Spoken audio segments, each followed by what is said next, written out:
की भक्ति राम की, जिसके मन में राम नहीं हो आया है किस काम की। आओ बसाए भक्ति सीता राम की, जिसके मन में राम नहीं वो आया है किस काम की। भोले बनकर मेरे प्रभु ने भक्तों का दुख टाला था। भगवान की नाम की महिमा आपने देखो सुन लिया। कहीं पानी में पत्थर तैराता है, लेकिन उस राम नाम की महिमा ने पानी में भी पत्थर तैराया गया। भोले बनकर मेरे प्रभु ने भक्तों का दुख हारा था। भोले बनकर श्री राम ने दुष्टों को संहारा था।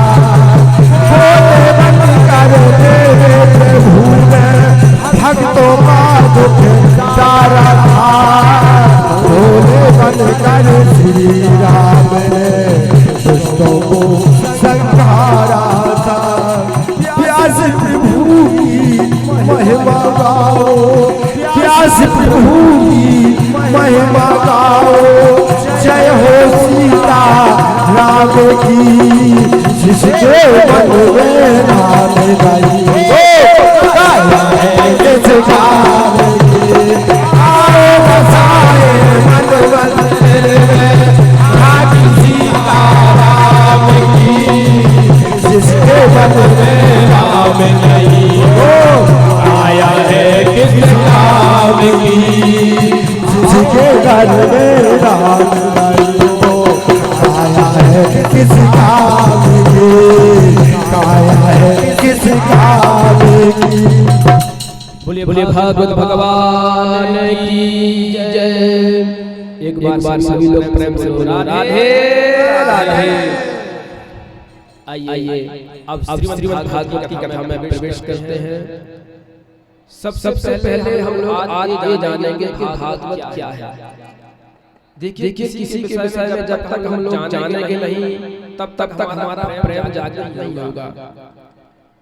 हमारे पास में कोई बड़े से बड़ा नेता आके बैठ जाए, या कोई ज्ञानी आके बैठ जाए, या कोई धनवान व्यक्ति आके बैठ जाए, जब तक कोई व्यक्ति उसके बारे में परिचय नहीं कराएगा तब हमारा उसके प्रति प्रेम नहीं प्रकट होगा। तो भागवत क्या है आज हम महात्म्य के जानेंगे कि भागवत आखिर है क्या। सच्चिदानंद रूपाय विश्वोत्पत्त्यादि हेतवे तापत्रय विनाशाय श्री कृष्णाय वयं नमः। जिन भगवान श्री कृष्ण के भागवत जी के श्रवण करने से व्यक्ति के अंदर के सारे पाप ताप नष्ट हो जाते हैं। दैहिक दैविक भौतिक तापा राम राज नहीं काहू व्यापा। जैसे हम लोग मन में विचार बनाते हैं कि चलो मंदिर में भागवत हो रही है, उसी समय भगवान आपके हृदय में विराजमान हो जाते हैं। देखिए अभी आप सभी विराजमान हैं। जिसका जब मन होता उठ के चला जाएगा, जब मन होगा उठ के चला आएगा। लेकिन दरवाजे का ताला बंद कर दिया जाए और कह दिया जाए कि भागवत विश्राम होगी तभी आप लोग को यहाँ से जाने को मिलेगा, तो आप लोग यहाँ पर विराजमान नहीं है, तो फिर आप लोग यहाँ पर फंस गए, अवरुद्ध हो गए। क्योंकि आप जाना भी चाहो तो नहीं जा सकते, क्योंकि दरवाजे का ताला बंद है। उसी प्रकार जैसे ही आपने अपने घर में बैठे बैठे विचार बनाया कि चलो चल के मंदिर में जाके भागवत कथा श्रवण करते हैं, उसी समय भगवान आपके हृदय में अवरुद्ध हो जाते हैं। फिर भगवान जाना भी चाहे तो नहीं जा सकते। भगवान श्री कृष्ण का स्वरूप कैसा है? जिन भगवान श्री कृष्ण के चरण शरण ग्रहण करने से व्यक्ति के सारे पाप नष्ट हो जाते हैं। जो प्रभु ब्रह्मा जी का रूप धारण करके सृष्टि का विस्तार करते हैं, भगवान विष्णु का रूप धारण करके सृष्टि का पालन करते हैं, और भगवान शंकर का रूप धारण करके सृष्टि का संहार कर देते हैं। जिन श्री सुखदेव जी महाराज ने समस्त शास्त्रों का अध्ययन करके मंथन करके श्रीमद् भागवत कथा का श्रवण किया है, ऐसे श्री सुखदेव जी महाराज के चरणों में बारंबार प्रणाम। यम प्रव्रजन्तमनुपेतमपेतकृत्यं द्वीपायनो विरह कातराजुहाव पुत्रेति तन्मयतया ततरिवोभिधेदोस् तं सर्वभूतहृदयं मुनिमानतोऽस्मि। भगवान श्री सुखदेव जी के चरणों में हमारा और आपका बारंबार प्रणाम है। इस भागवत कथा को श्रवण करने से किस को लाभ हुआ है वह श्रवण करते हैं। श्री सूत जी कहते हैं, ऋषियों अज्ञान विध्वंसा कायिक प्रभो। सूत जी कहते हैं शौनकादि आचार्य ऋषियों से कि हम आपको ऐसी कथा श्रवण कराने जा रहे हैं जिससे श्रवण करने से व्यक्ति के सारे पाप नष्ट हो जाते हैं। श्री सूत जी कहते हैं, ऋषियों एक बार जब राजा परीक्षित को 7 दिन में मरने का श्राप लगा, तो राजा परीक्षित अपने राजमहल को छोड़ के सुखसाल में आके बट वृक्ष के नीचे बैठे हुए थे। देखो राजा थे, अगर चाहते तो अपने गुरु जी को अपने घर बुला लेते, लेकिन गुरु की कृपा कब होती है कि गुरु जी के पास जाओ। दशरथ जी के पास जब संकट आया, दशरथ जी महाराज तुरंत अपने गुरु जी के पास पहुंचे। इसलिए कभी भी कोई कार्य हुआ करे तो गुरु जी के पास ही जाकर उनसे पूछना चाहिए, ऐसे नहीं कि गुरु जी को फोन लगाया गुरु जी स्वयं के घर आए। तो परीक्षित जी महाराज सुखसाल में बैठे हुए हैं। परीक्षित जी महाराज को 7 दिन में मरने का श्राप लगा, तब श्री सुखदेव जी महाराज यही श्रीमद् भागवत कथा परीक्षित जी को सुनाई। जो यह भागवत देवताओं को भी सुलभ नहीं है, वह भागवत आज हम और आप बैठ के श्रवण कर रहे हैं। तो हम तो देवताओं से भी बड़े हैं। तब जब देवताओं को मालूम चला कि 7 दिन में परीक्षित जी को मरने का श्राप लगा है, तो देवता लोग स्वर्ग से अमृत का कलश लेकर आए।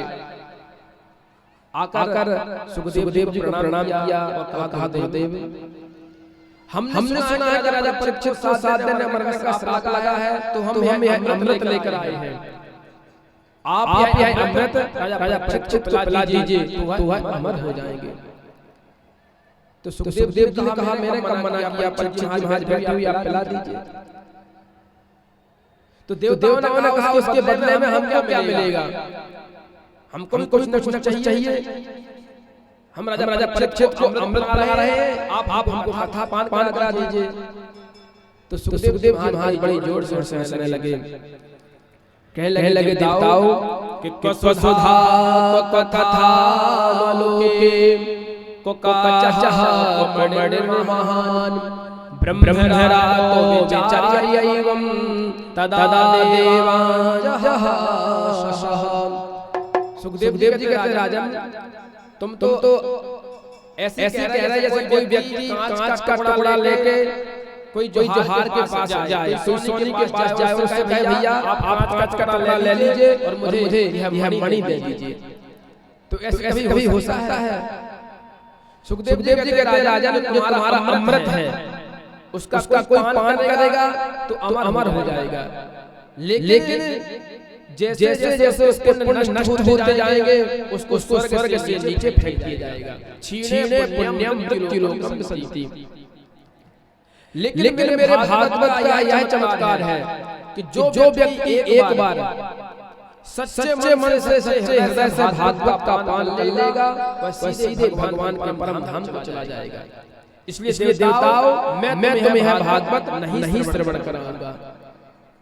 सुखदेव जी ने देवताओं को वहां से डांट के फटकार के भगा दिया। तो हम लोग तुम्हें बड़े भाग्यशाली हैं कि भगवान शंकर के सन्मुख में श्रीमद् भागवत कथा को श्रवण कर रहे हैं। देवता लोग बड़े उदास होकर ब्रह्मा जी के पास गए, बोले महाराज हम मृत्यु लोक में गए थे भागवत कथा श्रवण करने, तो सुखदेव जी ने हमको डांट के भगा दिया। कर हम जानना चाहते हैं कि भागवत में ऐसा क्या महत्व है जो संसार के मृत्यु लोक के प्राणी श्रवण कर रहे हैं, सुन रहे हैं, और सुखदेव जी ने हमको डांट के भगा दिया। तो ब्रह्मा जी बोले देवताओं तुम ये देखो कि आज से 7वें दिन परीक्षा का क्या हाल होता है, क्योंकि परीक्षित जी को 7वें दिन मृत्यु लगा है कि मर जाएंगे। देवताओं ने कहा ठीक है। सुखदेव जी महाराज कथा श्रवण कराते रहे। धीरे धीरे समय पूरा हुआ। 7 दिन जैसे पूरा हुआ, सर्प आया राजा परीक्षित को डसा। परीक्षित जी के महाराज से शरीर से दिव्य ज्योति निकली, जो ब्रह्म लोक को पार करते हुए सीधे भगवान के चरणों में लीन हो गई। जब यह दृश्य ब्रह्मा जी ने देखा तो बड़े आश्चर्य हुए। ब्रह्मा जी महाराज तुरंत अपने ब्रह्म लोक गए और सत्रूपी तराजू उठाया।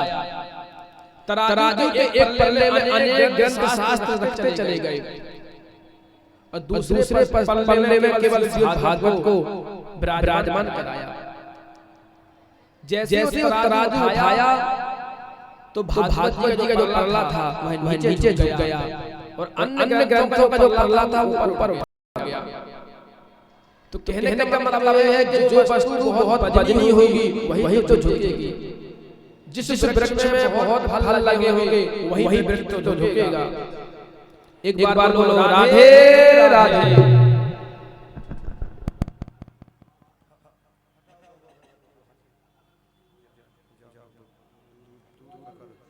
एक बार बोलिए राधे राधे।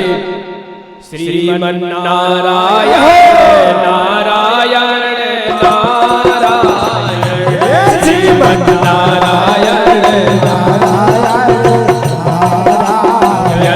श्रीमन नारायण नारायण नारायण, श्रीमन नारायण नारायण नारायण, लक्ष्मी नारायण नारायण नारायण, लक्ष्मी नारायण नारायण नारायण, श्रीमन नारायण नारायण नारायण, श्रीमन नारायण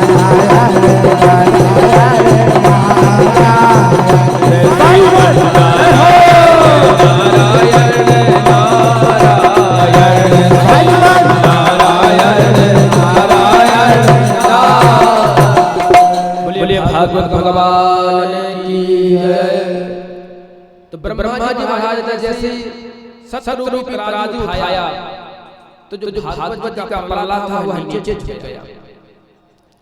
तभी से ब्रह्मा जी महाराज ने घोषणा कर दी, बोले देवताओं ये भागवत कोई पोथी नहीं है, कोई पुस्तक नहीं है, ये साक्षात भगवान श्री कृष्ण का विग्रह है।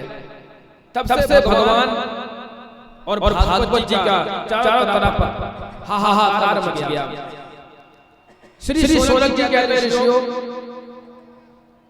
एक बार सनकादिक 4 भैया भ्रमण कर रहे थे कि अचानक उन्होंने देखा कि दूर से नारद जी महाराज चले जा रहे हैं।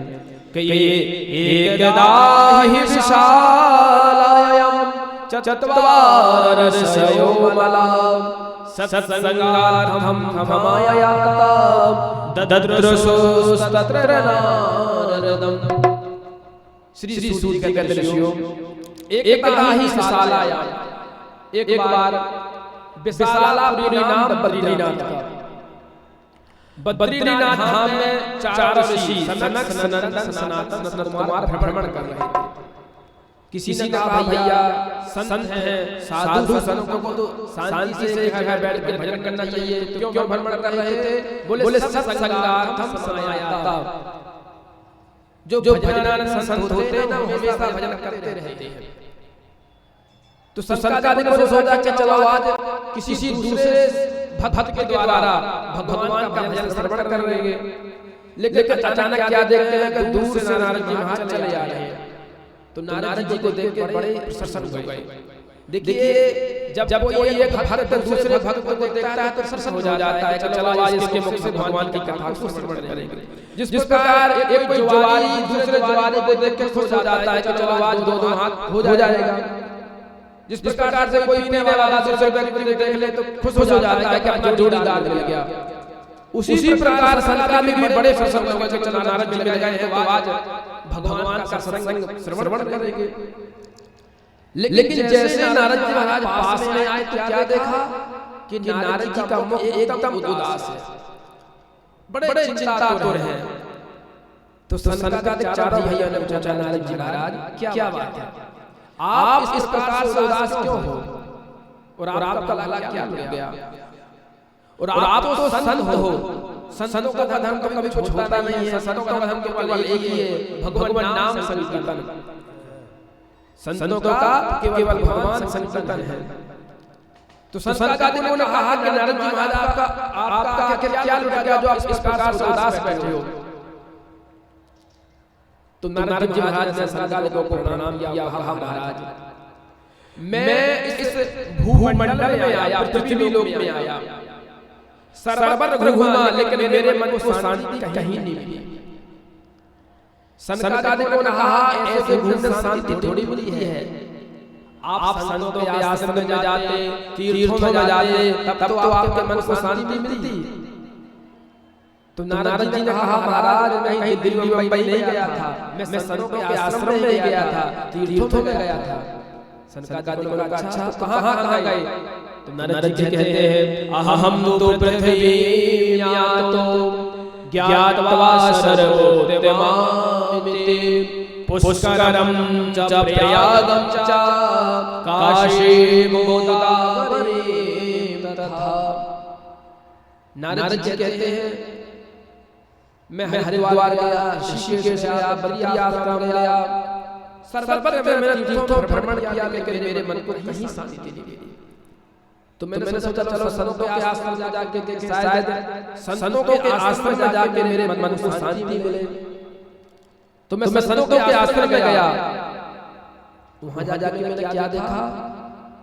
मैंने देखा कि तपस्वी धनवंत दरिद्र गई कली को तो जात नात कही कि जो साधु महात्मा संत आजकल कलयुग में जितना धन इकट्ठा कर ले, जितना प्रसिद्ध हो जाए, जितना उनका हाहाकार मच जाए, वो संत उतना ही पूजनीय है। मैंने जाकर पूछा महाराज ये हवेली किसकी खड़ी है? बोले त्यागी जी महाराज की है। अच्छा ये बच्चे किसके घूम आए? बोले ब्रह्मचारी महाराज के। ये शोर इतनी जोर से आवाज कहाँ हो रहा है? बोले मौनी बाबा के आश्रम से आ रहा है। नारद जी कह रहे महाराज मैं बड़ा परेशान हो गया कि बताओ साधु संतों के यहाँ पे इतना, सोचा कहाँ जाया जाए। तो चलो गृहस्थियों के यहाँ जाके देखो शायद मेरे मन को वहाँ शांति मिले। तो मैं गृहस्थियों के आश्रम में गया और वहाँ जाके मैंने क्या देखा कि तरुणी प्रभुता श्याल को बुद्धिदायका कन्या विक्रियणो लोहा दंपति नाम चकलवनम।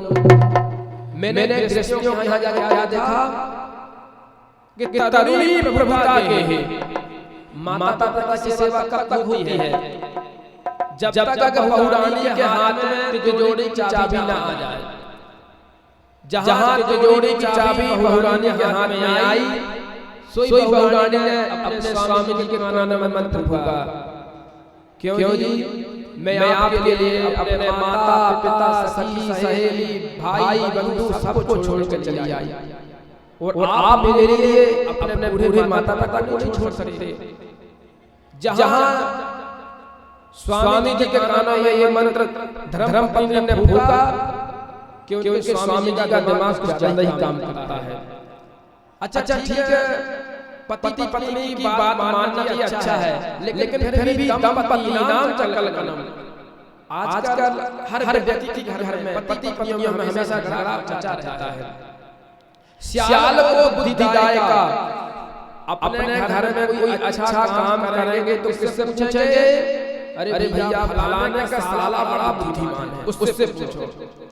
और हमारे ब्रज में एक कहावत है कि दीवाल बिगाड़े आरो और घर बिगाड़े। यदि दीवाल में बहुत ज्यादा अलमारियां निकाल दोगे तो दीवाल कमजोर हो जाएगी। उसी प्रकार हर बात की सलाह अपने साले साहब से लेंगे तो ज्यादा सफलता प्राप्त नहीं होगी। माता पिता की सेवा भी नहीं होती। तो मैंने सोचा अब क्या किया जाए। नारद जी बोले, तीर्थों में घूम लिया, संतों के आश्रम में घूम लिया, गृहस्थियों के यहाँ घूम लिया, अब क्या किया जाए? नारद जी कहते अचानक मेरे मन में ख्याल आया कि चलो हम वृंदावन चलते हैं। वृंदावन में मेरे मन को अवश्य शांति मिलेगी, क्योंकि वृंदावन भगवान श्री कृष्ण का क्रीड़ा स्थल है। वृंदावन में भगवान ने क्रीड़ा की है, भगवान का जन्म वृंदावन में हुआ है, तो मेरे मन को अवश्य शांति मिलेगी। नारद जी सरकार को कह रहे हैं, महाराज वृंदावन गया, वृंदावन जाके मैंने यमुना जी में स्नान किया और भ्रमण कर रहा था कि वहां मैंने एक बहुत ही बड़ा आश्चर्य देखा। संसार को अच्छा क्या देखा? नारद जी कहते हैं मैंने क्या देखा? ये कोई वृद्ध महिला बैठी हुई थी, उसके पास दो वृद्ध पुरुष पड़े हुए थे। अनेक महिलाएं उसको घेर के बैठी हुई थी, और वो महिला जो बैठी हुई थी नव यौवन को रो रही थी। तो उस युवती ने रोते रोते मुझे देखा, तो आवाज लगाई कि भो साधो क्षणं तिष्ठा मच्चिन्तामपि विनाशाय दर्शनं तव लोकस्य सर्वथा परम। उस युवती ने आवाज लगाई, भो साधो क्षणं तिष्ठा। अरे महाराज 2 मिनट तो रुकिए, मेरे पास आइए, मेरे मन की व्यथा को दूर करके जाइए। तो मैं उस देवी के पास गया। मैंने कहा देवी क्या बात है, आप इस प्रकार से वर्णन क्यों कर रही हैं, और आपका क्या परिचय है? तो उस देवी ने अपना परिचय दिया कि अहम भक्तिर्ते ख्याता युवौ में तनयौवतौ ज्ञान वैराग्य नामानो काल योगे नजर। महाराज मेरा नाम भक्ति है, और जो ये 2 वृद्ध पुरुष पड़े हुए हैं, ये दोनों ही मेरे पुत्र हैं। नारद जी के माता जी, आप 20 वर्ष की नव यौवन और आपके पुत्र 90 साल के वृद्ध पड़े हैं, ऐसे कैसे हो गया?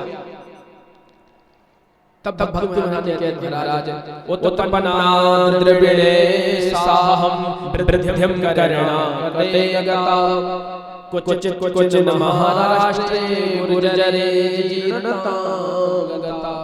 महाराज उत्पन्ना द्रविणे साहम, भक्ति महाराज नारद जी से कहते हैं कि नारद जी महाराज मेरा जन्म द्रविड़ देश में हुआ है। उत्पन्ना द्रविणे दासा वृद्धिम करणा कतेगता। कर्नाटक आदि प्रांतों में मैं थोड़ा सा नव यौवन हुई, लेकिन ऐसे कई प्रांत पड़े जहां से मैं अत्यंत दुर्बल हो गई, जर्जर हो गई। लेकिन जैसे मैं वहां से अपने प्राण बचा के भागी और सीधी धाम वृंदावन आई कि जाता हम तरुणी तंत्रा। वृंदावन आते ही मैं तो तरुण हो गई, नव यौवन हो गई, लेकिन मेरे पुत्र दोनों वृद्ध हो गए। नारद जी महाराज मेरे पुत्रों की यही दशा रही तो इदम स्थानम प्रतिज्ञा विदेशम गम्यते मया, मैं इस स्थान को छोड़ के हमेशा के लिए विदेश चली जाऊंगी। नारद जी ने तुरंत भक्ति महारानी को प्रणाम किया कि मां आप बिल्कुल चिंता मत करो, ये कलयुग चल रहा है, इस कलयुग में भक्ति को कोई नहीं पूछता, इसलिए माता जी आप बिल्कुल चिंता मत करिए, आप साक्षात भगवान की जननी हो, भगवान की प्रियतमा हो, जहां जहां भक्ति रहती है भगवान वहां अवश्य पहुंच जाते हैं। भगवान कहते हैं कोई कितने वेद मनुष्य सुला ले, कोई कितना छप्पन भोग लगा ले, लेकिन जहां पर मेरा संकीर्तन नहीं करता, मुझे प्रेम से नहीं बुलाता, मैं वहां नहीं पहुंचता। भक्ति महाराज नारद जी ने कहा देवी आप बिल्कुल दुखी मत हो, मैं आपके पुत्रों का दुख अवश्य दूर करूंगा। लेकिन नारद जी कहते हैं धन्य से हम वृंदावन, जहां पर वृंदावन में आज भी भक्ति मनाने नृत्य करते हैं।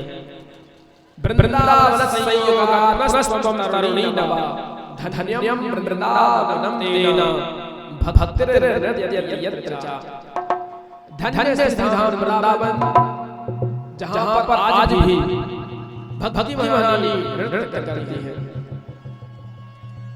भक्ति महारानी नारद जी से कहते हैं नारद जी महाराज जिस प्रकार से आपने ध्रुव जी पर कृपा की है, प्रहलाद जी पर कृपा की है, उसी प्रकार से आप मेरे पुत्रों पर कृपा करें कि जयति जगति मायां यशकायाधवस्ते वचन रचनेकं केवलं चातलया ध्रुव पदमपियातो यत्कृपातो ध्रुवोऽयं सकल कुशल पात्रम ब्रह्म पुत्रम नतस्मे।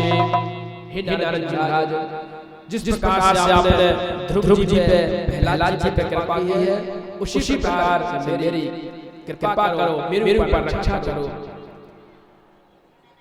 नारद जी ने कहा माता जी आप बिल्कुल चिंता मत करो, जिस द्रौपदी की भगवान ने रक्षा की वह भगवान श्री कृष्ण कहीं चले गए, आज भी वह भगवान हमारे और आपके सम्मुख विराजमान है। केवल एक बार भगवान को बुलाओ तो सही, भगवान आपकी रक्षा करने के लिए अवश्य तत्पर रहते हैं। भगवान कहते हैं कि जो भक्त मेरे से मिलने के लिए एक कदम आगे बढ़ाता है तो मैं उस भक्त से मिलने के लिए 60 कदम आगे दौड़ कर उस भक्त को अपने हृदय से लगा लेता हूं। कोई भक्त मुझसे मिलने के लिए तैयार हो, एक बार बोलो सभी लोग राधे राधे राधे राधे अवश्य बोलते रहिए, नहीं तो कई लोग लगा रहता है हम जाके लीला देख लें, जलेबी खा लें, इसलिए भगवान नाम अवश्य बोलते रहे। नारद जी ने कहा मां आप बिल्कुल चिंता मत करो, मैं आपके पुत्रों का दुख अवश्य दूर करूंगा। नारद जी ने तुरंत अपना झोला खोला, उसमें से वेद वेदांतों की पुस्तक निकाली, वेद का पाठ किया, वेदांत का पाठ किया, गीता पाठेर मुहुर मुहुर। नारद जी महाराज ने गीता जी का पाठ तो अनेकों बार किया, लेकिन जब तक वेदों का पाठ करते, गीता जी का पाठ करते, तब तक थोड़ी बहुत वेदना दूर होती, मूर्छा दूर होती, लेकिन जैसे पाठ बंद कर देते वैसे ज्ञान और वैराग्य मूर्छित होकर लेट जाते। नारद जी सोचे अब क्या किया जाए, मेरे पास जितनी चूर्ण चटनी मैंने सब चटा दी, अब क्या किया जाए, कहां जाया जाए। देखिए जो भगवान का भक्त होता है, जब वह दुखी होता है, परेशान होता है, तो भगवान उसकी रक्षा करने के लिए कोई न कोई उपाय जरूर बताते हैं। तो तुरंत आकाशवाणी हुई कि व्योम वाणी तदैवाभून् मार्षे खिद्यतामिति उद्यमः सफलस्तेयं भविष्यति न संशयः। नारद जी महाराज आप बिल्कुल दुखी मत हो, आप उद्यम करो, सफलता आपको अवश्य मिलेगी। नारद जी ने सोचा कि जब से वेद वेदांतों का पाठ कर रहा हूं, इससे सांत्वना नहीं मिली तो क्या उद्यम करूं। आकाशवाणी ने कहा सत्कर्म करो, और वह सत्कर्म कोई संत बताएगा। आकाशवाणी तो लुप्त हो गई। नारद जी सोचने लगे बताओ आकाशवाणी ने कितनी बात घुमा फिरा के कही, न सत्कर्म का नाम बताया और न ही संत का नाम बताया। अब जैसे कोई व्यक्ति बीमार हो, उससे कहा जाए भैया आप फलानी दवा खा लो, नहीं फलाना डॉक्टर के पास चले जाओ, तो बताओ आप कौन सी दवा खाओगे, उस डॉक्टर के पास जाओगे। लेकिन नारद जी महाराज ने सोचा कि आकाशवाणी देववाणी है और देववाणी कभी मिथ्या नहीं हो सकती। आकाशवाणी ने कहा है तो सत्कर्म अवश्य कहीं न कहीं पे मिलेगा। नारद जी महाराज निकल पड़े। जो भी साधु संत मिलते सभी को प्रणाम करते हो, सभी से पूछते महाराज सत्कर्म क्या है। सभी संत कहते महाराज नारद महाराज आप ब्रह्मा जी के मानस पुत्र हो, जन जन में आप ख्याति और आप हमसे सत्कर्म पूछ रहे हो। अरे महाराज आप क्यों हम आप शर्मिंदा कर रहे हैं। नारद जी ने सोचा अब क्या किया जाए, मैं कहां जाऊं। तुरंत नारद जी महाराज ने मन में विचार बनाया कि मुझे बद्रीनाथ धाम जाना चाहिए। वहां जाकर भगवान नारायण की तपस्या करूंगा, उनको प्रकट करूंगा और उन्हीं से मैं सत्कर्म पूछूंगा। ऐसा सोचे नारद जी महाराज सीधे बद्रीनाथ धाम पहुंचे। वहां भ्रमण कर रहे थे, वहां पर सरकार के चारों भाई। तो नारद जी ने सरकार को कहा भैया मेरे दुखी होने का यही कारण है।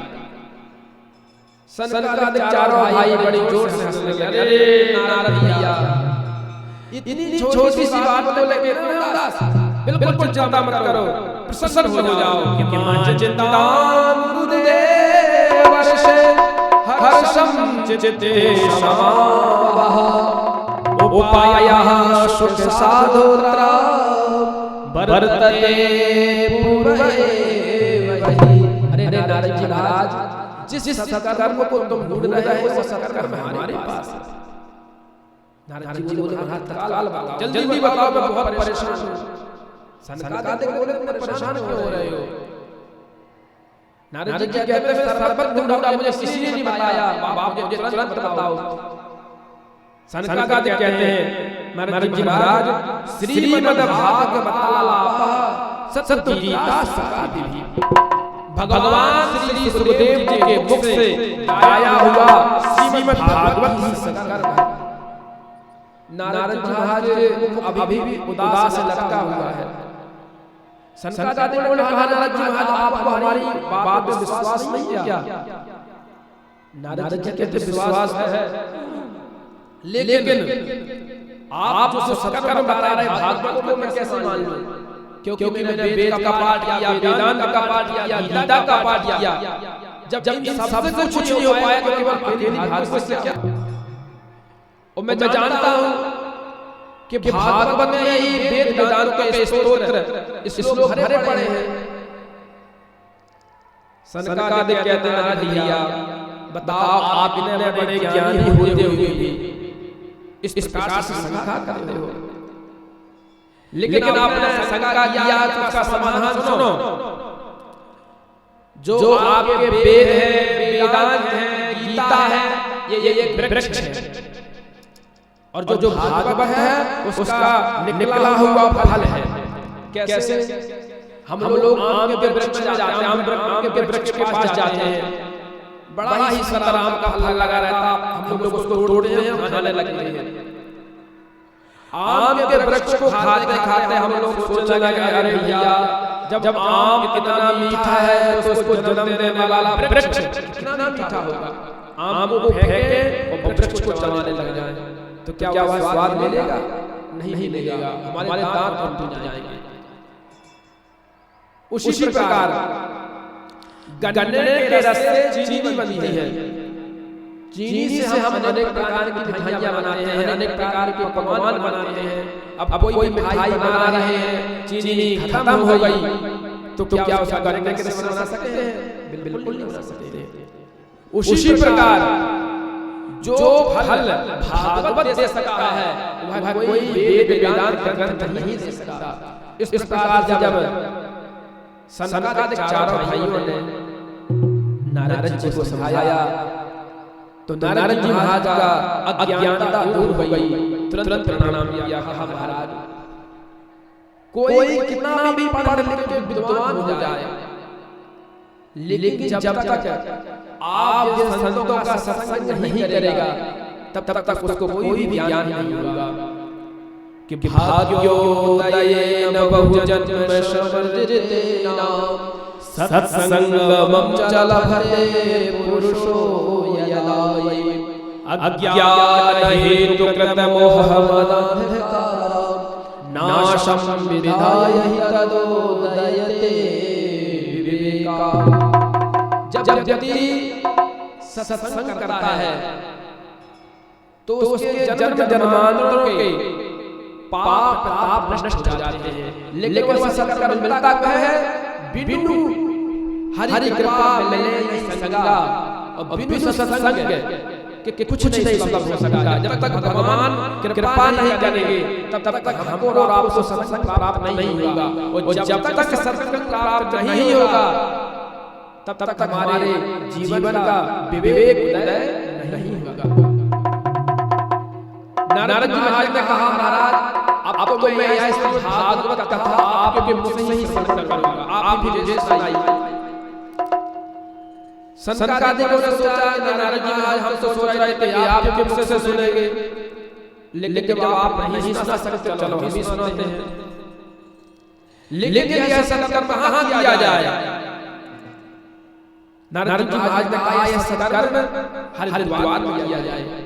शृणु नारद वक्ष्यामो विनम्राय विवेकिने गंगा द्वार समीपे तो तटमानंदनाकम। मां गंगा के पावन तट पर हरिद्वार में है दिव्य सत्संग किया जाएगा। अरे भाई जब सत्संग ही करना था कहीं भी करना था तो हरिद्वार को चुना, बद्रीनाथ में ही कर लेते। तो कहते हैं भागवत वहां करनी चाहिए जहां बहुत से लोग उसका लाभ उठा सके। देखिए आजकल की बात छोड़ो, आजकल तो जिसका मन पड़ता है वही बद्रीनाथ धाम चला जाता है। लेकिन सरकार के जमाना में कोई बद्रीनाथ नहीं पहुंच पाता था, इसलिए हरिद्वार को चुना। और हरिद्वार भगवान का द्वार है, इसलिए हरिद्वार को भगवान की कथा के लिए चयन किया। नारद जी महाराज सरकार के साथ हरिद्वार पहुंचे। मां गंगा के पावन तट पर बड़ी ही सुंदर सुंदर बालू है, हां दिव्य आसन बिछाए। संकादिक चार भैया आसन में बैठ गए, नारद जी महाराज नीचे बैठ गए। तीन आसन वहां पर डाल दिए और आवाहन कर दिया, हे भक्ति नारायणी आप दोनों पुत्रों के साथ आओ यहां पर विराजमान हो जाओ। मां गंगा के पावन तट हरिद्वार में बड़ी ही सुंदर दिव्य भागवत कथा प्रवाहित होने लगी। जैसे कथा का हाहाकार हुआ तो ऋषि मुनि कथा सुनने के लिए दौड़ पड़े। अनेक संत आए। कौन संत आए? भृगु वशिष्ठ गौतम मेधातिथिर देवल देवरातो राम तथा गाधिसुतश्च साकलो मृकण्डु पुत्रात्रिज पिप्पलादा। अनेक संत भागवत कथा सुनने के लिए दौड़ पड़े। भृगु जी आए, वशिष्ठ जी आए, अत्रि आए, पराशर आए, यहाँ तक कि व्यास जी स्वयं भागवत कथा सुनने के लिए दौड़ पड़े। बड़ा ही विशाल हरिद्वार में भागवत का मेला सज गया। जैसे यहाँ मेला लगा है ऐसे मेला हरिद्वार में लग गया। अनेक भक्तजन पहुंचे। संकादिक चार भैया बड़े ही उदार मना होके विह्वल होके भागवत की कथा गाए जाए। सदा से प्यास सदा से प्यास श्रीमद् भागवती कथा यस्य श्रवण मात्रेण हरिश्चित्तं समाश्रयेत्। भगवान की कथा हमेशा सुनीय है, वंदनीय है, श्रवणीय है।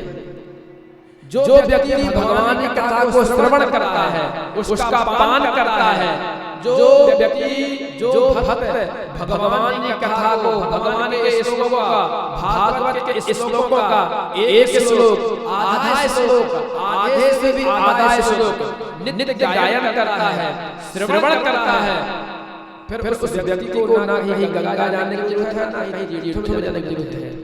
ना गंगा न गया काशी पुष्करम न प्रयागकम सुख शास्त्र कथायाश्च फलेन शमतानयेत्। जो व्यक्ति नित्य भागवत का गायन करता है, पाठ करता है, जो व्यक्ति भले ही भागवत के एक श्लोक का पाठ करता है, वैसे भी हर व्यक्ति को भागवत के एक श्लोक का तो नित्य पाठ करना चाहिए। कौन से श्लोक का? बोले कृष्णाय वासुदेवाय हरये परमात्मने प्रणतक्लेशनाशाय गोविंदाय नमो नमः।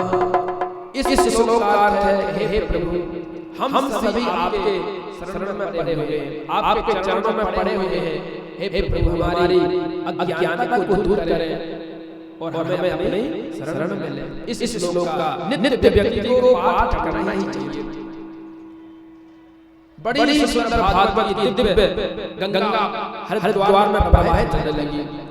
संक्रांति चारों भाई उदार मना होकर भागवत की कथा गाए जा रहे थे। जैसे भागवत का महान विश्राम हुआ कि भक्ति महारानी अपने दोनों पुत्रों के साथ हरिद्वार में प्रकट हो गई और नाचने लगी कि श्री कृष्ण गोविंद हरे मुरारी, हे नाथ नारायण वासुदेव।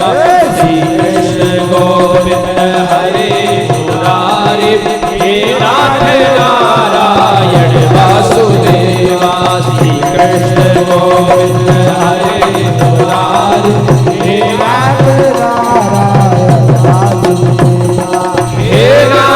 नारायण वासुदेवा, हे नाथ नारायण वासुदेवा, हे नाथ नारायण वासुदेवा, हे नाथ नारायण वासुदेवा। कृष्ण गोविंद हरे मुरारी, हे नाथ नारायण वासुदेवा। कृष्ण गोविंद हे नाथ नारायण वासुदेवा। श्री कृष्ण गोविंद हरे मुरारी, हे नाथ नारायण वासुदेवा। इस प्रकार से सनकादिक चार भैया बड़े ही उदार मना होकर भागवत कथा को प्रवाहित करके सुनाए जा रहे थे। जैसी कथा का महान विश्राम हुआ कि भक्ति महारानी अपने दोनों पुत्र ज्ञान वैराग्य के साथ प्रकट हो गई। नारद जी महाराज ने देखा तो नारद जी महाराज प्रसन्न हो गए। सोचने लगे कि अभी तो भागवत का केवल महान विश्राम हुआ है और भक्ति महारानी अपने दोनों पुत्रों के साथ प्रकट हो गई। कौन से पुत्र? जिन पुत्रों को मैं वृंदावन में बूढ़ा छोड़ के आया था, जर्जर अवस्था में छोड़ के आया था, आज वह पुत्र नव यौवन में नाच रहे हैं। नारद जी महाराज के प्रसन्नता का तो पारा नहीं रहा। नारद जी महाराज ने तुरंत भक्ति महारानी को प्रणाम किया। भक्ति महारानी ने तुरंत अपने पुत्र ज्ञान वैराग्य के साथ सनकादिक को प्रणाम किया और कहा, महाराज, भक्ति महारानी ने कहा, महाराज, आपके दिव्य भागवत कथा से मेरे पुत्रों का जर्जर अवस्था दूर हो गया। अब मैं इस कथा को पूरा सुनना चाहिए हूं। मैं कहां बैठे? सनकादिक चारों भैया बोले, भक्ति महारानी, आप इन सब भक्तों के हृदय में बैठ जाओ। क्यों? क्योंकि जब आप भक्तों के हृदय में बैठ जाओगे ना, तो इन भक्तों को भगवान के पीछे नहीं दौड़ना है। जो व्यक्ति अपने घर में नित्य भगवान नाम संकीर्तन करता है ना, फिर उसको कहीं भी जाने की जरूरत नहीं है। भक्ति महाराज जिस भक्त के हृदय में विराजमान हो जाती है, तो भगवान स्वयं उस भक्त के पीछे दौड़ता है। भगवान कहते हैं सकल भवन मध्य निर्धना से विधन्याम निवसते येषां श्री हरेर भक्तिरेकाम हरिरपि निज लोकम सर्वथा तो विहाय प्रविशति हृदितेषां भक्ति सूत्रोपनतः। सनकादिक कहते हैं भैया देखिए माताएं साफ सफाई करना अच्छी तरह से जानती हैं, हम भैया लोग अच्छी तरह से नहीं कर पाते। तो जब भक्ति महारानी भक्त के हृदय में विराजमान हो जाएंगी, देखिए भगवान तो हमेशा चाहते हैं कि मैं भक्त के हृदय में जाके बैठूं, भगवान हमेशा सोचते हैं कि जाके मैं भक्त के हृदय में बैठूं, लेकिन जैसे भक्त का हृदय जाके देखते हैं तो क्या देखते हैं? काम, क्रोध, लोभ, मद, मात्सर, ईर्ष्या, द्वेष, छल, कपट। भगवान कहते हैं यहाँ तो आउष्ट है, मकान पूरा भरा पड़ा है, तो भगवान से खिसक जाते हैं। देखिए जहाँ कुत्ता बैठता है अपने स्थान में तो वहाँ भी साफ सफाई करके बैठता है, और हम त्रिभुवनपति को बिठाना चाहते हैं तो कम से कम अपने हृदय को साफ तो करना पड़ेगा। और जब भगवान कहते हैं कि जब भक्ति महारानी जिस भक्त के हृदय में विराजमान हो जाती है तो उसके हृदय को साफ कर देती है, और जब भक्ति महारानी उसके हृदय को साफ करके सुंदर श्रृंगार करके भगवान की प्रतीक्षा कर रही है, तो भगवान कहते हैं हरिरपि निज लोकम सर्वसातो विहाय। भगवान अपना निज स्थान छोड़ के वैकुंठ को छोड़ के उस भक्त के हृदय में प्रवेश कर जाते हैं और वहीं विराजमान हो जाते हैं। इसलिए भक्ति महारानी आप इन सब भक्तों को हृदय